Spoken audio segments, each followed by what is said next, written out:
প্রিয় শিক্ষার্থীবৃন্দ, কেমন আছো সবাই? নিশ্চয়ই ভালো আছো। আশা করি আল্লাহর রহমতে সবাই সুস্থ শরীরেই আছো। আমি আবারও আজকে তোমাদের সামনে হাজির হলাম তোমাদেরকে আরেকটি ক্লাস উপহার দেব বলে। আমি এর আগে দুটো ক্লাস করেছিলাম, দুটো ক্লাসই ছিল ন্যারেশনের উপর। আজকের ক্লাসটাও ন্যারেশনের উপর। আরও হয়তো একটা বা দুটো ক্লাস আমার লাগতে পারে এই ন্যারেশনের সম্পর্কে আলোচনা করার জন্য। প্রথম ক্লাসে আমি তোমাদেরকে ন্যারেশন সম্পর্কে যে ধারণাটা দিয়েছিলাম সেটার মধ্যে ছিল ন্যারেশন কাকে বলে, ন্যারেশনের প্রকারভেদ, এরপর ন্যারেশনের যে বেসিক পরিচিতি, অর্থাৎ একটা ডিরেক্ট স্পিচের বিভিন্ন অংশ, সেই সাথে তোমাদেরকে পার্সন, নাম্বার, কেস এইসব সম্পর্কে ধারণা দিয়েছিলাম। পাশাপাশি কিভাবে পার্সন পরিবর্তন করতে হয় সেই বিষয়টাও আলোচনা করেছিলাম। আমার দ্বিতীয় ক্লাসটা ছিল ন্যারেশনে কিভাবে টেন্স পরিবর্তন করতে হয় সেটার উপর। এবং এই দ্বিতীয় ক্লাস শেষে আমি তোমাদেরকে কিছু বাড়ির কাজও দিয়েছিলাম। সেই বাড়ির কাজগুলো আশা করি তোমরা ইতিমধ্যে শেষ করতে পেরেছ। ভুল ত্রুটি থাকবে, আমরা দেখব। আমি একটা উত্তরপত্র রেডি করেছি তোমাদের জন্য। সেই উত্তরপত্রের মাধ্যমে তোমরা তোমাদের যে উত্তর সেটা মিলিয়ে নেবে এবং কোথায় কোথায় ভুল হয়েছে সেই বিষয়টা তোমরা শনাক্ত করে শুধরে নেবে। তাহলে দেখি আমরা আমাদের গত ক্লাসে 10টা বাড়ির কাজ ছিল, 10টা সেন্টেন্স আমি দিয়েছিলাম তোমাদেরকে বেসিক্যালি টেন্স কীভাবে পরিবর্তন হয় সেই বিষয়টা ভালোভাবে প্র্যাকটিস করার জন্য। নাম্বার 1 অ্যান্সারগুলোই বলছি আমি শুধু। Number 1, he told me that he had given me much trouble. Number 2, the students said that they should or would do their homework the next day. এখানে দেখো শুড অথবা উড, যদি শেল থাকে তাহলে সেক্ষেত্রে শুড অথবা উড যে কোনো একটা ব্যবহার করলে চলবে। Number 3, the child told the mother that it wanted to go out. It, আমি বলেছি ইট, তো চাইল্ডের ক্ষেত্রে প্রনাউনটা ইট লিখলেই ভালো। The teacher told the students that he was giving them A homework. Number 5, she told me that she should or would meet me the next day. Number 6, the boys said that they had brought the money. Number 7, he told me that he had met me in the fair the previous day. Number 8, mother said that it might rain that day. And number 9, the man told me that he was looking for me. Number 10, you said that you had been reading the book since Friday.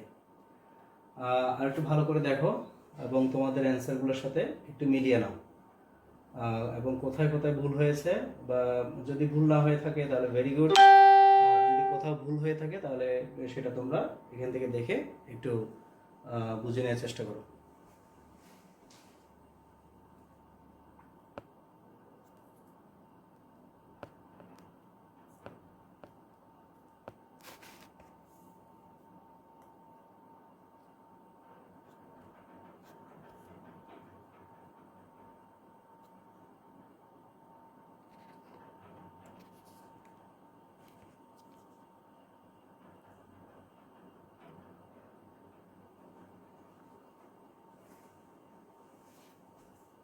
আশা করি মিলিয়ে নিতে পেরেছ। আজকে আমরা আলোচনা করব ন্যারেশনে reported স্পিচগুলোতে বিভিন্ন sentence থাকলে, বিভিন্ন ধরনের সেন্টেন্স থাকলে সেগুলো ইনডিরেক্ট স্পিচে কীভাবে পরিবর্তন করতে হবে, অর্থাৎ ইনডিরেক্ট স্পিচ পরিবর্তন করার সময় ওগুলোর কী ধরনের পরিবর্তন হবে। আমি বলেছিলাম প্রথম ক্লাসে, আমি বলেছিলাম যে সেন্টেন্স বলতে এখানে আমরা মিনিংফুল যে সেন্টেন্সগুলো আছে সেগুলোর ব্যাপারে বলছি, অর্থাৎ assertive sentence, interrogative sentence, imperative sentence, optative sentence এবং এক্সক্লেমেটরি সেন্টেন্স। এই 5 ধরনের সেন্টেন্সের ক্ষেত্রে ভিন্ন ভিন্ন নিয়ম পালিত হয়ে থাকে। তো সেই জন্য আমরা ধীরে ধীরে প্রত্যেকটা সেন্টেন্সের পরিবর্তনগুলো দেখব।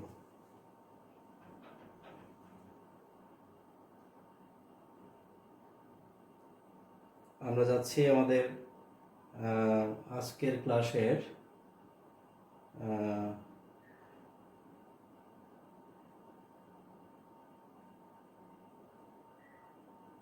আজকের ক্লাসটা হচ্ছে ন্যারেশনের 3য় ক্লাস।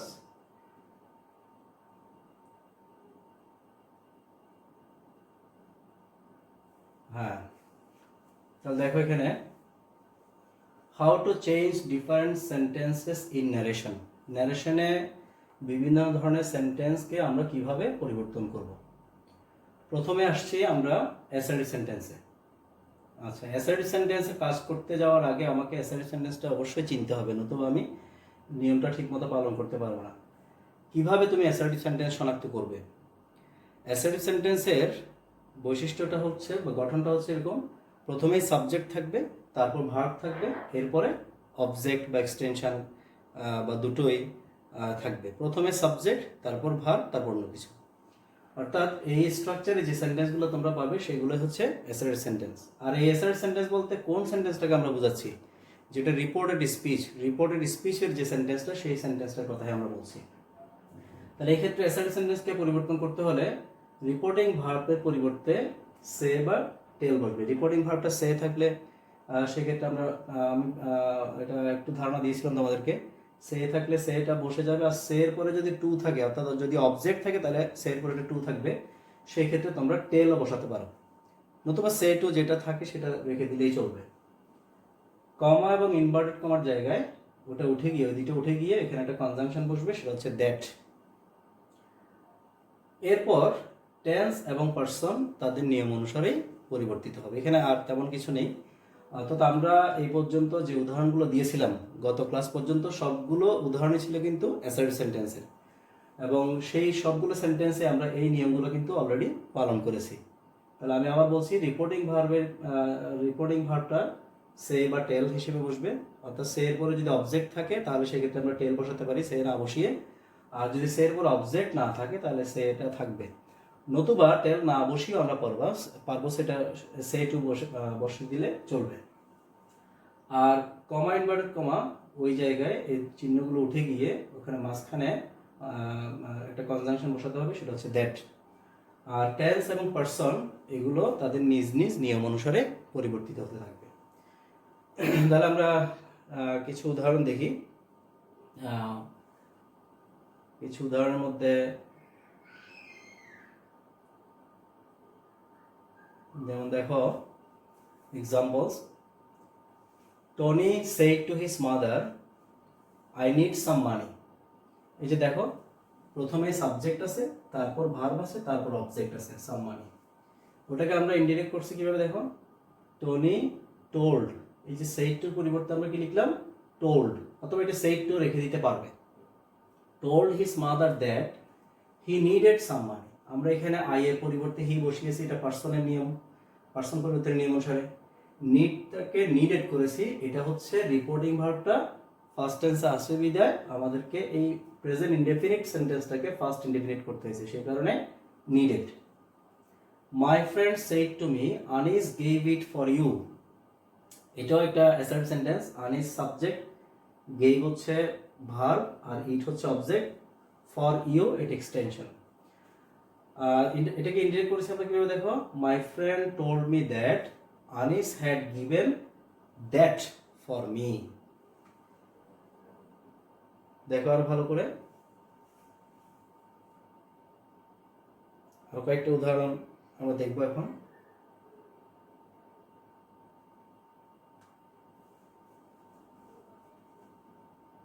সরি,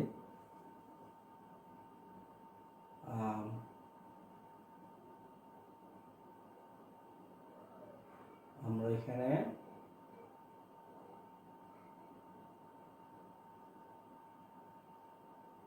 আচ্ছা, আমরা চলে যাচ্ছি এরপরে ইন্টারোগেটিভ সেন্টেন্সে। ইন্টারোগেটিভ সেন্টেন্স, এই ইন্টারোগেটিভ সেন্টেন্স অর্থাৎ অ্যাসার্টিভ সেন্টেন্সে আমি দুটো উদাহরণই রেখেছি, কেননা এর আগে আমরা অনেকগুলো কাজ করেছিলাম গতদিন পর্যন্ত, যার কারণে বেশি উদাহরণ আমি এখানে দেখাইনি। আগের ক্লাসে যে এক্সাম্পলগুলো, তোমরা সেই এক্সাম্পলগুলো দেখলেই বা বাড়ির কাজ যেগুলো করেছে সেগুলো দেখলেই অ্যাসার্টিভ সেন্টেন্স পরিবর্তনের নিয়মটা আরও ভালোভাবে বুঝতে পারবে। এরপর দেখো ইন্টারোগেটিভ সেন্টেন্স। ইন্টারোগেটিভ সেন্টেন্সটা আমরা কিভাবে পরিবর্তন করব? তাহলে ইন্টারোগেটিভ সেন্টেন্সটা আমরা কিভাবে চিনব? রাইট, এটা চেনাটা খুব সহজ। সবচেয়ে বড় কথা হচ্ছে এই সেন্টেন্সের শেষে একটা প্রশ্নবোধক চিহ্ন থাকে, এবং এই সেন্টেন্সের ক্ষেত্রে দুই ধরনের গঠন আমরা পাই। একটা হচ্ছে শুরুতে ডব্লিউএস থাকে, ডব্লিউএস মানে হচ্ছে ডব্লিউএস আমরা সংক্ষেপে এটাকে একটা গ্রুপ হিসেবে বলে থাকি, অর্থাৎ who, what, which, when, how, where, why. এই যে ডব্লিউ বা এইচ দিয়ে যে অ্যাডভার্ব বা প্রোনাউনগুলো প্রশ্ন করার জন্য ব্যবহার করা হয় সেগুলোকে আমরা বলি ডব্লিউএস গ্রুপ। এর বাইরে আরেক ধরনের স্ট্রাকচার থাকতে পারে, অর্থাৎ শুরুতে একটা অক্সিলারি ভার্ব, সেটা হইতে পারে to be verb am, is, are, was, were, to have verb have, has, had, modal auxiliary verb shall, should, will, would, can, could, may, might, use to, ought to, এই ধরনের, বা dare, এরকম একটা auxiliary verb এখানে থাকবে। অথবা থাকতে পারে ডু ভার্ব, সেই ডু ভার্বটা হচ্ছে do, does, did, do, does, did, এই টাইপের আমাদের এখানে ভার্ব দিয়ে সেন্টেন্সটা শুরু হতে পারে। তাহলে আমরা দুই টাইপের এখানে ইন্টারোগেটিভ সেন্টেন্স পাচ্ছি, একটা হচ্ছে ডব্লিউএস দিয়ে আর একটা হচ্ছে ডব্লিউএস না থাকলে সেক্ষেত্রে অক্সিলারি ভার্ব দিয়ে সেন্টেন্সটা শুরু হবে। তাহলে দেখো এখানে পরিবর্তনের ক্ষেত্রে প্রথমে যে কাজটা করতে হবে, রিপোর্টিং ভার্বটার পরিবর্তে বসাইতে হবে আস্ক। আর একটা ভার্ব বসানো যায় এনকোয়ার অফ, এনকোয়ার শব্দটা এখানে ব্যবহার করা যায়। তো আমরা আপাতত একটাই শিখি, রিপোর্টিং ভার্বটার পরিবর্তে এখানে বসবে আস্ক। কমা ইনভার্টেড কমার পরিবর্তে আমরা অ্যাসার্টিভ সেন্টেন্সে দেখেছিলাম দ্যাট বসছিল, এখানে কিন্তু দ্যাটের কোনো ফাংশন নাই, এখানে বসবে হয় ইফ নতুবা ডব্লিউএস, ইফ অথবা ডব্লিউএস। কখন ইফ বসবে, কখন ডব্লিউএস বসবে। ইফ বসবে, আচ্ছা আমরা ওদিক থেকে আসি, যদি ডব্লিউএস থাকে, অর্থাৎ ইন্টারোগেটিভ সেন্টেন্সটা যদি ডব্লিউএস দিয়ে শুরু হয় তাহলে সেক্ষেত্রে ওই কমা ইনভার্টেড কমার জায়গায় আমরা ডব্লিউএসটা বসাবো। আর যদি ডব্লিউএস না থাকে তাহলে আমরা সেক্ষেত্রে ইফ বসাবো, ইফ অথবা ওয়েদার, আরেকটা শব্দ ব্যবহার করা যায় কনজাংশন, সেটা হচ্ছে ওয়েদার। তাহলে আমরা কি বুঝলাম, ডব্লিউএস থাকলে সেক্ষেত্রে সেন্টেন্সটা শুরুতে ডব্লিউএস থাকলে সেক্ষেত্রে আমরা ডব্লিউএসটাকে ব্যবহার করব, আর যদি ডব্লিউএস না থাকে তাহলে সেক্ষেত্রে আমরা ইফ ব্যবহার করব। এরপরে reported speech must be changed into assertive before applying the rule. হ্যাঁ, এই জিনিসটা একটু গুরুত্বপূর্ণ। তুমি ডব্লিউএস এর বা ইফ এর কাজ শেষ করার পর, অর্থাৎ ওই কনজাংশনটার কাজ শেষ করার পরে রিপোর্টেড স্পিচটাকে মনে মনে অ্যাসার্টিভ সেন্টেন্সে রূপান্তর করে নেবে। ওটাকে অ্যাসার্টিভ সেন্টেন্সে রূপান্তর করে নিয়ে ওই অ্যাসার্টিভ সেন্টেন্সটাকেই তুমি চেঞ্জ করবে। অর্থাৎ চেঞ্জ বলতে এখানে টেন্স পরিবর্তন আর পার্সন পরিবর্তন, ওই দুটার কাজই বাকি থাকে। তার মানে তুমি ইন্টারোগেটিভ সেন্টেন্সটাতে ওটা অ্যাপ্লাই না করে ওটাকে অ্যাসার্টিভ সেন্টেন্স বানিয়ে তারপর সেখানে টেন্স এবং পার্সনের রুলগুলো অ্যাপ্লাই করবে। এরপর টেন্স এবং পার্সন সেগুলো চেঞ্জ হবে কিভাবে, will be change according to their respective rules, অর্থাৎ তাদের নিজ নিজ যে নিয়ম অনুসারে সেই নিয়ম অনুসারে এখানে পরিবর্তন, অর্থাৎ টেন্স পরিবর্তনের যে নিয়ম, পার্সন পরিবর্তনের যে নিয়ম, সেই নিয়মটাই এখানে অ্যাপ্লাই হবে। তাহলে আমরা কিছু উদাহরণ দেখি।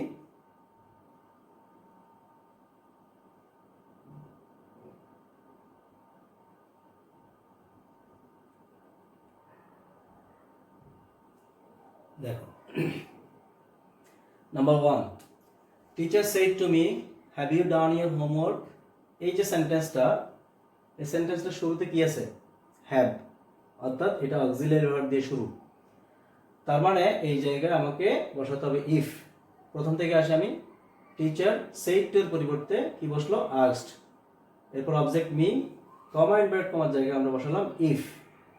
এবার have you done your homework, এই have you done your homework এই সেন্টেন্সটাকে আমরা মনে মনে অ্যাসার্টিভ করব।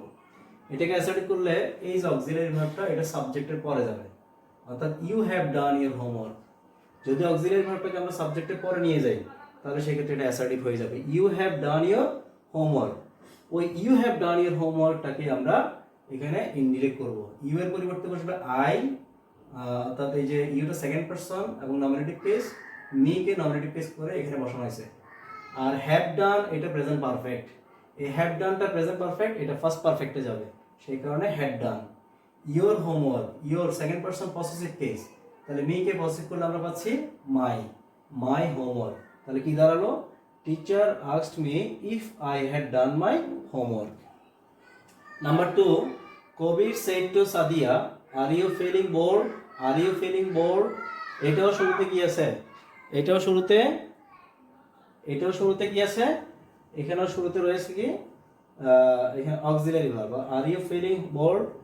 তাহলে আমরা Kabir said to Sadia are you feeling bored, Kabir asked Sadia comma invert কমার জায়গায় ইফ আর ইউ ফিলিং বোর্ডকে আমরা অ্যাসার্টিভ করব, আরটা সাবজেক্টে পরে যাবে, তাহলে ইউ আর ফিলিং বোর্ড, এটা হয়ে গেল অ্যাসার্টিভ। ইউ আর ফিলিং বোর্ডকে আমরা চেঞ্জ করব, ইউ এর পরিবর্তে বসবে কি শি। কেন বসবে? কারণ এটা সেকেন্ড পারসন এবং নমিনেটিভ কেস, তাহলে সাদিয়ার প্রোনাউন শি, শিটা নমিনেটিভ এখানে বসছে। আর ফিলিং প্রেজেন্ট কন্টিনিউয়াস, তাহলে এটা হবে ওয়াজ ফিলিং, বোর্ড ঠিক থাকবে। আরো কয়েকটা আমরা দেখব।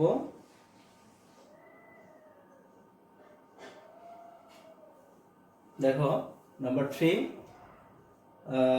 the old man said to the shopkeeper, can you tell me the way to the police station?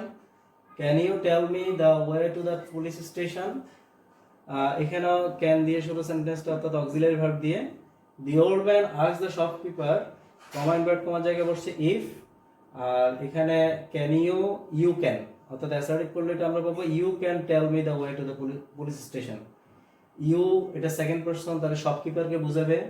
আমরা দেখো ইউ শপকিপার, এটাকে তুমি পুরুষও ধরতে পারো মহিলাও ধরতে পারো, সেই ক্ষেত্রে পুরুষ হলে হি হবে, নতুবা মহিলা হলে শি হবে, যে কোনো একটা দিলেই চলবে।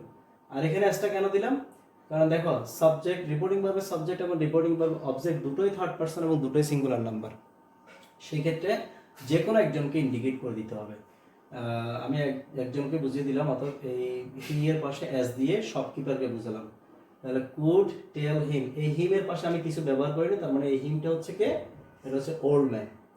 The way to the police station. Father said to me, did you pay the electricity bill? এখানেও শুরুতে আছে ডিড, অর্থাৎ auxiliary verb. Father asked me, comma invert কমার জায়গায় ইফ, ডিড ইউ পে, এটাকে আমি অ্যাসার্টিভ করব, এটাকে অ্যাসার্টিভ করলে হবে ইউ পেইড। খেয়াল রাখবে ডিড থাকলে যখন এটাকে অ্যাসার্টিভ করবে তখন এই ডিডটা মেইন ভার্বের সাথে মিশে যাবে, মেইন ভার্বের সাথে মিশলে মেইন ভার্বটা ফার্স্ট ফর্ম হয়ে যাবে, অর্থাৎ ইউ পেটা পেইড হবে। এটা যদি ডাস থাকে তাহলে সেক্ষেত্রে মূল ভার্বটার সাথে এস বাই এস যুক্ত হবে অ্যাসার্টিভ করলে, অর্থাৎ পে থেকে পেস হবে তখন। যদি এটা ডু থাকে তাহলে সেক্ষেত্রে এখানে কোনো পরিবর্তন হবে না, অর্থাৎ ডু মূল ভার্বের সাথে মিশলেও কোনো পরিবর্তন হয় না, এটা মেইন ভার্বটা অপরিবর্তিত থাকবে। ডিড থাকলে ফার্স্ট ফর্ম, ডাস থাকলে এস বাই এস যুক্ত হয়, আর ডু থাকলে কোনো পরিবর্তন করতে হয় না। অর্থাৎ যখন আমরা ইন্টারগেটিভ থেকে অ্যাসার্টিভ করছি তখন আমাদেরকে এই কথাটা খেয়াল রাখতে হবে। Did you pay the electricity bill, এটাকে অ্যাসার্টিভ করলে আমরা পাচ্ছি কি you paid the electricity bill, first indefinite tense. তাহলে এটাকে আমরা যখন চেঞ্জ করবো তখন এটা ফার্স্ট পারফেক্ট টেন্স হবে, অর্থাৎ ইউ এর পরিবর্তে দেখো আই বসছে সেকেন্ড পারসন, তাহলে রিপোর্টিং ভার্ব অবজেক্ট এখানে এসে বসছে আই হিসেবে। যেহেতু আমরা বলছি কি ফার্স্ট ইনডিফিনিট থেকে ফার্স্ট পারফেক্ট হবে, তাহলে হেড আসবে একটা, ফার্স্ট পারফেক্টের গঠন অনুসারে এখানে একটা হেড আসবে। পেইড এর ফার্স্ট পার্টিসিপল হলো পেইড, এরপরে দ্য ইলেকট্রিসিটি বিল। এই হচ্ছে আমাদের, আমরা চারটা সেন্টেন্স দেখলাম, চারটা সেন্টেন্সে শুরুতে অ্যাসার্টিভ সেন্টেন্সগুলোতে শুরুতে ইন্টারগ্রেট সেন্টেন্সগুলোতে শুরুতে কি ছিল অক্সিলারি ভার্ব, অর্থাৎ ডিড, এই যে ক্যান, এর আগে যে দুইটা ছিল সবগুলো কিন্তু অ্যাসার্টিভ তোমার অক্সিলারি ভার্বের সাহায্যে গঠিত বা অক্সিলারি ভার্ব দ্বারা শুরু হওয়া ইন্টারগ্রেটিভ সেন্টেন্স। এবার আমরা দেখব কয়েকটা অ্যাসার্টিভ ডব্লিউএস দিয়ে গঠিত কিছু উদাহরণ। দেখো number 5, teacher said to me what is your name. Teacher said to me what is your name, এখানে শুরুতে কি আছে হোয়াট, তাহলে teacher asked me, comma invert কমার জায়গায় কি বসবে হোয়াট। হোয়াট এর পরে আমরা যখন হোয়াট বসিয়ে ফেললাম, হোয়াট এর পরে আর কি আছে সেটা দেখতে হবে। Is your name, is your name, এখানে সাবজেক্ট হচ্ছে কিন্তু ইয়োর নেম, তাহলে এই ভার্বটা কোথায় যাবে অ্যাসার্টিভ করলে? এটা যাবে নেম এর পর, অর্থাৎ ইয়োর নেম এর পরে, সাবজেক্টের পরে। আমরা যখন ইন্টারভিউ থেকে অ্যাসার্টিভ করবো তখন আমাদের এই ভার্বগুলো সাবজেক্টের পরে চলে যাবে, ইয়োর নেম এর পরে ইজ হবে। তাহলে ইয়োর এটার পরিবর্তে বসবে মাই, অর্থাৎ এই যে মি এটাকে পজিটিভ করলে আমরা পাচ্ছি মাই নেম, আর ইজটা হবে ওয়াজ, এটা টেন্স পরিবর্তন হয়ে কি হলো ওয়াজ। এই যে এটা প্রেজেন্ট ইনডেফিনিট আছে আর এটা ফার্স্ট ইন্ডিপেন্ডেন্ট হয়ে গেল, এই যেহেতু আমাদের রিপোর্টিং ভার্বটা ফার্স্ট টেন্স আছে। এরপর দেখো Moni said to Ratna, when will you return my book, when will you return my book. Moni asked Ratna, comma inverted comma জায়গায় কি হবে? হোয়েন। অর্থাৎ এখানে আমরা ডব্লিউএস যেটা আছে সেটাকে বসালাম। ডব্লিউএস বসানোর পর আর কি রইল?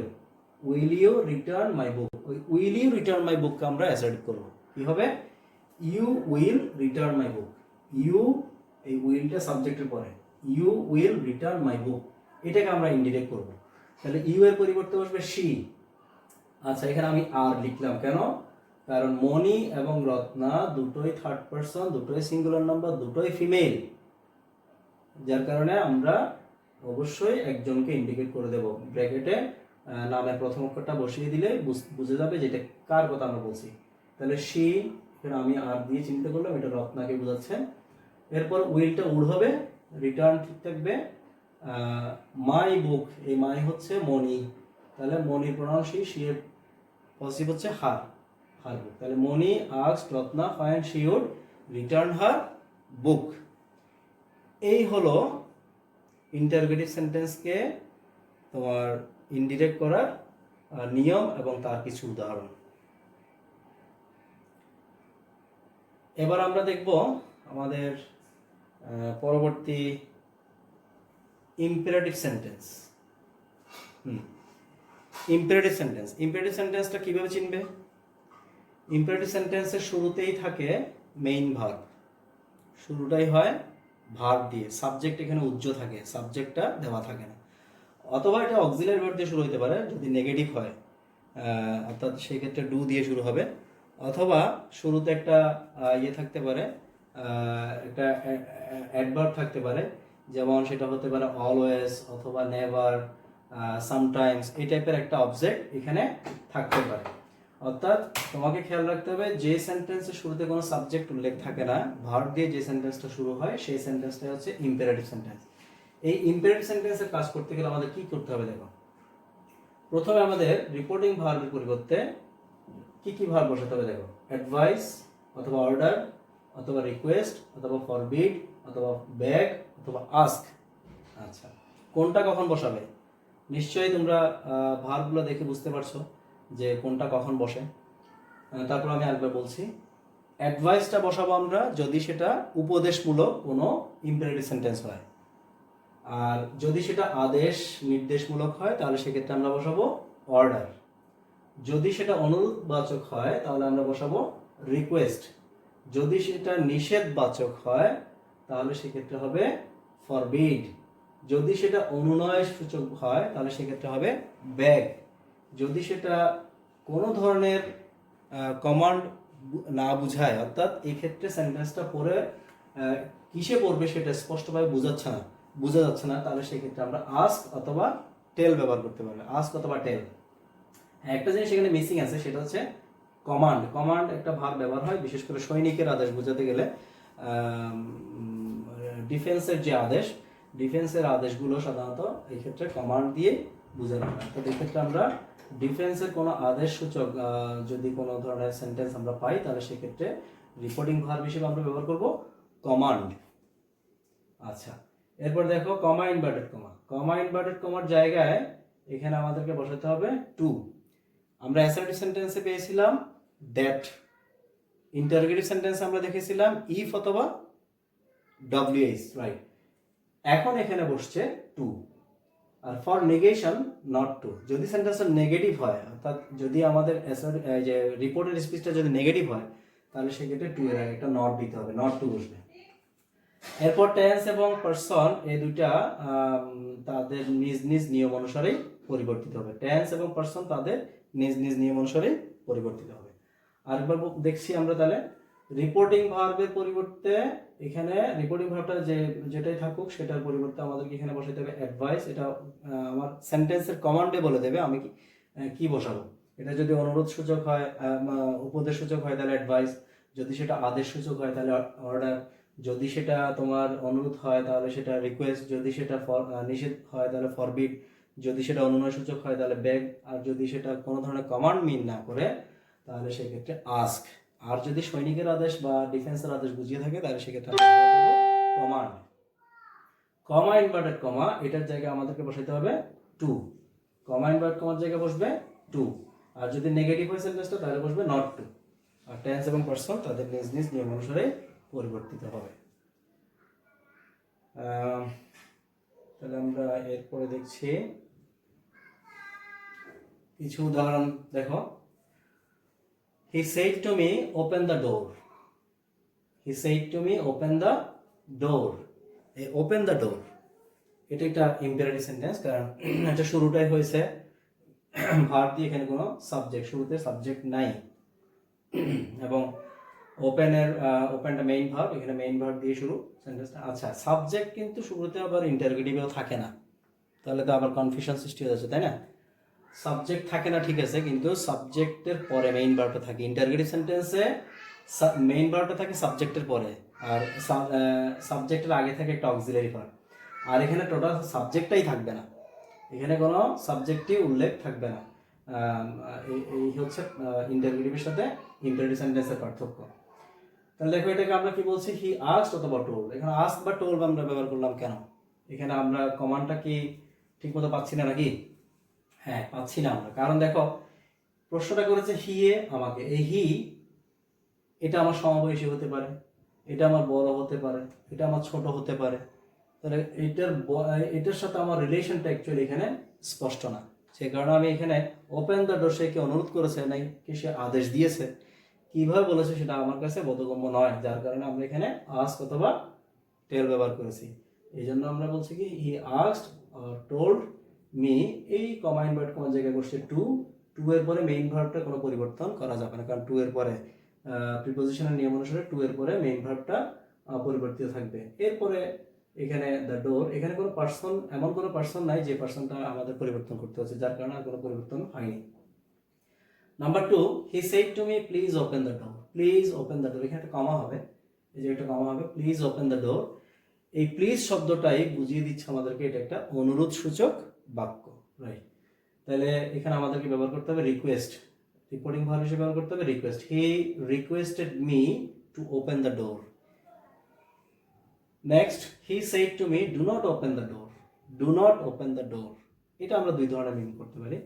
একটা হচ্ছে স্বাভাবিকভাবে এটা নেগেটিভ সেন্টেন্স, অথবা এটা হইতে পারে একটা নিষেধমূলক সেন্টেন্স। তার মানে আমাদের এটা দুইভাবে করা যাবে, আমরা এটা দুইভাবে করতে পারবো। He asked or told me, এখানে কমা ইনভার্ট কমার জায়গায় আমরা যদি স্বাভাবিক নেগেটিভ সেন্টেন্স হিসেবে চিন্তা করি তাহলে হবে এটা নট টু। নট টু এরপরে মেইন ভার্ব ডু নট, এটা নেগেটিভ এর জন্য বসছে, অক্সিলারি ভার্বটা বসানো হয়েছে নেগেটিভ। এই যে অ্যাডভার্বটা, এই নট অ্যাডভার্বটাকে এখানে বসাবার জন্য মূলত অক্সিলারি ভার্বটা আনা হয়েছে, অর্থাৎ নটটা অক্সিলারি ভার্ব ছাড়া বসে না। যখন আমরা এটাকে তোমার নট টু কনজাংশন হিসেবে যখন এখানে বসিয়ে দিলাম, এরপরে ডু এর ফাংশনটা শেষ। এরপর ওপেন দ্য ডোর, ওপেনটা মেইন ভার্ব, এখানে টু এর পরে বসছে, সেখানে কোনো পরিবর্তন হয় নাই, দ্য ডোর। আচ্ছা, এরপর আমরা কয়েকটা উদাহরণ দেখব। দেখো, আচ্ছা, ওই সেন্টেন্সটা যে একটা বললাম যে কি এটা নিষেধমূলক বোঝায়, সেই হিসেবে আমরা সেটা কিভাবে করব? হি ফরবেড। ফরবিড ভার্বটা নিষেধ করার অর্থে বোঝায়, এটার ফার্স্ট হচ্ছে ফরবেড। হি ফরবেড মি, এখানে টু বসছে, ওপেন দ্য ডোর। দেখো, নট শব্দটা কিন্তু এখানে আমি ব্যবহার করিনি। যখন তুমি ফরবিড শব্দটা ব্যবহার করবে তখন নট ব্যবহার করতে পারবে না, অর্থাৎ এটা একটা অলরেডি নেগেটিভ শব্দ আমরা ব্যবহার করে ফেলছি। আর একটা নেগেটিভ শব্দ যদি আমরা ব্যবহার করি যে গণিতের নিয়ম অনুসারে মাইনাসে মাইনাসে প্লাস, অর্থাৎ সেই ক্ষেত্রে আমাদের অর্থটা চেঞ্জ হয়ে যাবে। আমি আগেই বলেছিলাম এমনভাবে পরিবর্তন করতে হবে যাতে অর্থ পরিবর্তন না হয়। He forbade me to open the door, সে আমাকে দরজাটা খুলতে নিষেধ করেছিল। আর আমি যদি এখানে নট রেখে দিই তাহলে কি হবে? দেখো, সে আমাকে দরজাটা না খুলতে নিষেধ করেছিল।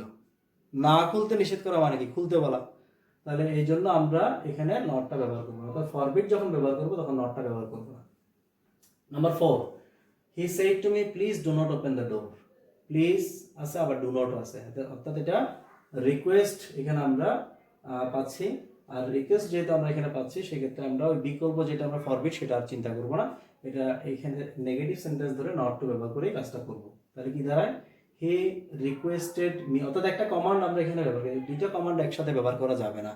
এখানে কিন্তু রিকোয়েস্ট বোঝাচ্ছে, আবার এটা ফরবিডও বোঝাচ্ছে, কিন্তু আমরা দুটো কমান্ড একসাথে ব্যবহার করতে পারবো না, আমরা যে কোনো একটা কমান্ড ব্যবহার করবো। তাহলে requested me not to open the door. আর যদি আমরা ফরবিড ব্যবহার করতে চাই তাহলে আমাদেরকে কিন্তু প্লিজটা ব্যবহার করার কোনো সুযোগ থাকছে না, যার কারণে আমরা এখানে ফার্স্ট চয়েস হিসেবে রিকোয়েস্ট ভার্বটাকেই নেব। Teacher said to me respect the elders. Teacher said to me, teacher যখন কোনো কথা বলে তখন সেটা আদেশ বা উপদেশ হয়, সেটা আদেশ অথবা উপদেশ। অর্থাৎ বিশেষ করে টিচার যখন স্টুডেন্টদের উদ্দেশ্যে কোনো কথা বলে, teacher said to me respect the elders, তাহলে teacher advised me to respect the elders. এই হচ্ছে আমাদের ইম্পারেটিভ সেন্টেন্সের কিছু এক্সাম্পল। এরপর আমরা যাচ্ছি পরবর্তী। দেখো, ইম্পারেটিভ সেন্টেন্সের মধ্যে লেট এর ফাংশনটা একটু আমাদেরকে আলাদাভাবে দেখতে হচ্ছে। লেট এর কাজটা একটু ভিন্ন, এখানে লেট একটু ব্যতিক্রম আচরণ করে। এই লেটটা যখন সেন্টেন্সের শুরুতে থাকে তখন আমরা এটাকে ইম্পারেটিভ সেন্টেন্স হিসেবে ধরি। এটা ইম্পারেটিভ সেন্টেন্সটা এখানে লেট এর ফাংশনটা দুই রকম হতে পারে। একটা হচ্ছে প্রস্তাবনা বোঝাবার ক্ষেত্রে অর্থাৎ প্রস্তাব দেওয়ার ক্ষেত্রে, আর একটা হচ্ছে প্রস্তাব না দিলে সেক্ষেত্রে পারমিশন বা অনুমতি বোঝায়। কখন প্রস্তাব কখন একটা অনুমতি, এটা আমরা কিভাবে বুঝবো? যখন লেট এর পরে আস থাকবে, এই অবজেক্টটা, এই আস, লেট আস অথবা লেটস সংক্ষেপে লেটস থাকতে পারে অথবা লেট আস, তখন সেটা প্রপোজাল বোঝায়।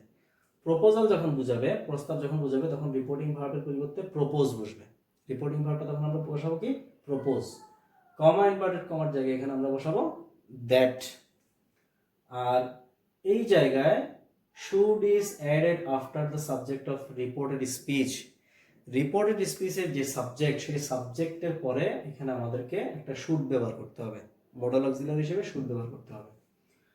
আর লেটের পরে যদি আস না থেকে অন্য অবজেক্ট থাকে তখন সেটা পারমিশন বা অনুমতি অর্থে বসে। সেক্ষেত্রে কি হবে? রিপোর্টিং ভার্ব এর পরিবর্তে সে বা টেল বসবে। রিপোর্টিং ভার্ব পরিবর্তে সে বা টেল। কমান্ড ভার্ব কমার পরিবর্তে যথারীতি দ্যাট থাকবে। আর এখানে এসে তোমার এখানে বসছে শুড, এই জায়গায় সাবজেক্টের পরে বসবে মাইট অথবা মাইট বি অ্যালাউড টু। মাইট অথবা মাইট বি অ্যালাউড, আমরা সহজটাই জানি, সহজটাই শিখে রাখি। ওইটাও ওইটা বিকল্প হিসেবে ব্যবহার করা যায়। দুটোই একই কাজ, আমি এটা বসালেও যে কাজ হবে, মাইট বি অ্যালাউড টু বসালেও একই কাজ হবে। তো মাইট ব্যবহার করা যায় অথবা মাইট বি অ্যালাউড টু ব্যবহার করা যায় কিসের পরে? রিপোর্টেড স্পিচের সাবজেক্টের পর। আচ্ছা, আমরা একটু উদাহরণ দিয়ে দেখি। দুটা উদাহরণ আমরা দেখবো এখন। দেখো, লেট আস-এর ক্ষেত্রে উদাহরণটা দেখো। Hamid said to his brother. Hamid said to his brother, let us go to the field. Let us, তাহলে এটা প্রপোজাল। তাহলে এক্ষেত্রে কি হচ্ছে দেখো, হামিদ প্রপোজড টু, এখানে টুটা থাকবে, কিন্তু প্রপোজাল পরে টুটা থাকবে। আমরা এর আগে কিন্তু ভার্ব পরে টুটা ব্যবহার করিনি, এখানে কিন্তু সেটা ব্যবহার করতে হবে। প্রপোজের পরে টুটা থাকে যদি অবজেক্ট থাকে আর কি। Hamid proposed two his brother that, এরপর দেখো let us go to the field, এটাকে অ্যাসার্টিভ করতে হবে। এই সেন্টেন্সটাকে অ্যাসার্টিভ করলে আমরা আসটাকে নমিনেটিভ হিসেবে পাবো উই, এবং সেক্ষেত্রে এই উই এর পরে একটা শ্যাল আসবে, মনে মনে এখানে একটা শ্যাল আনতে হবে। We shall go to the field, মূলত ওই শ্যাল থেকেই এই সুরটা আসে। তাহলে we shall go to the field, এই we shall go to the ফিল্ডকে আমরা যখন ইনডিরেক্ট করব তখন আমরা পাবো উই এর পরিবর্তে they should go to the field. আচ্ছা, এখানে দে বসালাম, কিভাবে বসালাম? দে কোথা থেকে আসলো? দেখো, উইটা প্লুরাল নাম্বার, তাহলে ডেফিনেটলি প্লুরালের পরিবর্তে প্লুরালই বসতে হবে। এখন এই জায়গায় এটা এখানে দে বসছে, ঠিক আছে, এটা কখন কোনো আবার উই ঠিক থাকতে পারে, উইটা চেঞ্জ নাও হইতে পারে। কখন চেঞ্জ হবে না? দেখো, রিপোর্টিং ভার্বের সাবজেক্ট এবং রিপোর্টিং ভার্বের অবজেক্ট, এই দুটোর মধ্যে যে কোনো একজন যদি ফার্স্ট পারসন হয়, আবার খেয়াল করো, রিপোর্টিং ভার্বের সাবজেক্ট এবং রিপোর্টিং ভার্বের অবজেক্ট, এই দুটোর মধ্যে যে কোনো একজন যদি ফার্স্ট পারসন হয় তাহলে সেক্ষেত্রে উই চেঞ্জ হবে না, উই থাকবে। আর যদি না হয় তখন আমাদেরকে তার পরিবর্তে দে বসাতে হবে। Clear?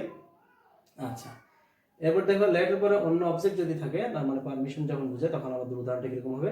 Hamid said to his brother, let me see your mobile phone. Let me, লেটের পর এখানে আস নাই, যার কারণে আমরা এটা ওই পারমিশনের নিয়মে ফেলবো। সেই ক্ষেত্রে আমাদের কি করতে হচ্ছে, হামিদ টোল্ড হিজ ব্রাদার, ওই যে আমরা নিয়মে লিখেছিলাম টেল অথবা আস্ক বসাবো আমরা, সে অথবা টেল বসাবো। তো আমরা সে এর পরে টু আছে কিন্তু আমরা এখানে টেলটা নিচ্ছি। Hamid told his brother that late me see your mobile phone. এখানে আমরা এটাকে যখন আমরা অ্যাসার্টিভ করব তখন মিটা হবে আই, এবং এরপরে মনে মনে একটা মোডাল অক্সিলারি ব্যবহার করতে হবে, সেটা হবে may. I may see your mobile phone, অর্থাৎ এটাকে আমরা অ্যাসার্টিভ করলে পাচ্ছি I may see your mobile phone. এই আই এর পরিবর্তে হি, আইটা ফার্স্ট পারসন, তাহলে হামিদকে বোঝায় হি। মেয়েটা মাইট হবে, যেহেতু এখানে টেন্সটা ফার্স্ট টেন্স আছে সেক্ষেত্রে সেই জন্য মেয়েটা মাইট। সি এটা ইয়োর মোবাইল ফোন, ইয়োর বলতে বোঝাচ্ছে কাকে, হিজ ব্রাদারকে, অর্থাৎ ব্রাদারকে, ব্রাদারের পরিবর্তে এখানে হিজ বসছে মোবাইল ফোন। এই হচ্ছে লেটাসের একটা এক্সাম্পল এবং লেট প্লাস অন্য অবজেক্টের একটা এক্সাম্পল। তাহলে লেটাস থাকলে আমরা কি বুঝবো, প্রস্তাব, আর লেট এর পরে যদি অন্য অবজেক্ট থাকে তাহলে সেক্ষেত্রে আমরা সেটাকে বুঝবো পারমিশন। আর একটু ভালোভাবে দেখে নাও উদাহরণ দুটো, পাশাপাশি আমি দিয়েছি যাতে পার্থক্যটা তোমরা ভালোভাবে বুঝতে পারো। প্রপোজ আর এখানে টোল্ড, এখানে শুড, এখানে মাইট।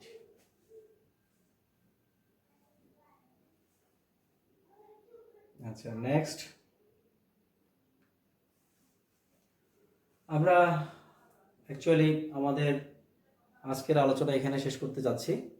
অর্থাৎ এই যে যে তিন ধরনের সেন্টেন্স পরিবর্তনের কাজ আমরা আজকে আলোচনা করলাম, সেই তিন ধরনের কাজ যদি ঠিকমতো আমরা করতে যাই তাহলে কিন্তু অনেক কাজ, যদি ঠিকমতো বুঝে বুঝে আমরা করতে যাই তাহলে অনেকগুলোই কাজ আসলে। তো যার কারণে আমি আর আজকে আমার লেসনটাকে লেংদি করছি না। আমার আরও দুটো সেন্টেন্স বাকি থাকবে, একটা হচ্ছে অপটেটিভ এবং এক্সক্লেমেটরি, এই দুইটা আমি আগামী ক্লাসে আলোচনা করব। এবং সেই সাথে যে তোমার যে ওই যে প্যাসেজ নারেশনের কাজ করতে গিয়ে কিছু কিছু জায়গায় আমাদেরকে অতিরিক্ত কাজ করতে হয়, সেই অতিরিক্ত কাজগুলো কি সেগুলো আমরা দেখব। এখন আমি তোমাদেরকে আজকের আলোচনার উপর ভিত্তি করে কিছু হোমওয়ার্ক দিচ্ছি। এই হোমওয়ার্কগুলো তিন ক্যাটাগরি সেন্টেন্সের উপর ভিত্তি করে। প্রথমে এখানে যেগুলো আছে সেগুলো হচ্ছে অ্যাসার্টিভ সেন্টেন্স। অ্যাসার্টিভ সেন্টেন্সের উপর এই 5টা বাড়ির কাজ একটু তোমরা দ্রুত লিখে নাও, অথবা তোমরা আমার এই ভিডিওটা তোমার পজ করে সেই জায়গায় এটা স্থিরচিত্র হিসেবে থাকবে, তখন তোমরা এখান থেকে লিখে নিতে পারবে। এরপরে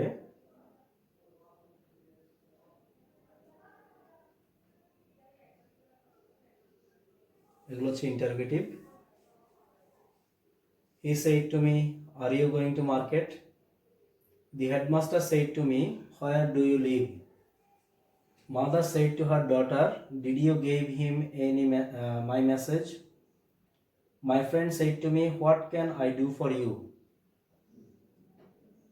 The man said to Samir, "Who are you and whom do you want?" এখানে আমি কিন্তু দুটো সেন্টেন্সকে, দুটো ইন্টারোগেটিভকে কিন্তু আমি অ্যান্ড দিয়ে যুক্ত করে দিলাম। এখানে এই কাজটা করার সময় একটু ভালোভাবে খেয়াল করে তারপর কাজটা করবে।